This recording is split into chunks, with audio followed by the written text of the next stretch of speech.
All right, Sydney, why don't you get a check of the forecast for us? Yes, and it's going to take a turn. We're going to start to see rain and all-day rain. It's been a while since we've had those kind of days. Well, I'm looking at the screen behind you. I mean, you can't see a thing outside of our cameras in Boston. It is just so It's like we took a quick trip to London outside. Yeah, so today was a good indoor day because of those more dreary conditions ahead of this system. And then through the day tomorrow, we're keeping an eye on rain chances, heavy rain at times, especially for the afternoon and parts of the evening. If your evening commute is at 5, 6 o'clock, there could pretty easily be some ponding on the roads as that heavy rain is bringing in the potential of flooding with 2 to 4 inches of rain possible for most of us. Most of us will get above that 2-inch mark for rain and the potential for damaging winds. So this is a strong system, not the typical December system, but of course it happens. It is making the trek towards us from the south, so it's bringing with it warmer air, and it's definitely going to be warming us up through the day tomorrow and bringing in that potential for a scattered flood risk going through our day tomorrow. So that's for the entire area from Boston to central Massachusetts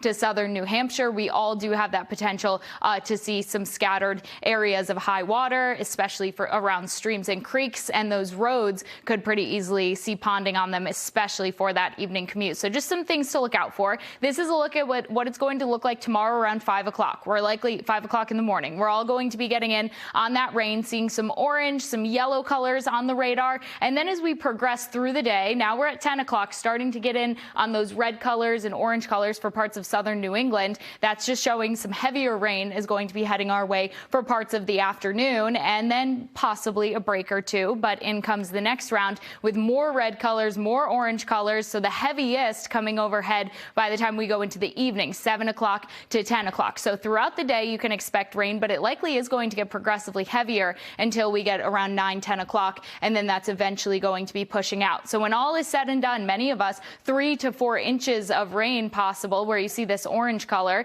this yellow color for parts of southern New Hampshire, 2 to 3 inches of rain. Also the South Shore and the Cape getting in on around 2 to 3 inches of rain. So of course we need the rain. It's been very dry, but these grounds being so dry could potentially cause flooding a little bit quicker than it usually would. So the dry ground might get a little stressed with all this rain coming down, but eventually it will be able to absorb all that extra water and it will be good for the drought conditions. But in the meantime, we definitely could see some areas of high water through the day tomorrow. So temperatures in the low 30s around 5, 6, 7 o'clock, but notice they're rising as we head through our evening. So sun goes down. We see a warm front lifting. That's going to be bringing in warmer temperatures and also the potential for that rain. So this is system number 1 that we're keeping an eye on. On the other side of it, cooler temperatures will be on the way, and we're going to be back into the 30s as we head through much of our days to round out the week, but it's going to be a strong one. So with that rain and with the winds, especially for the South Shore and the Cape, the biggest issues are likely going to come with those wind gusts that get above 55 miles per hour with some 60-mile-per-hour gusts possible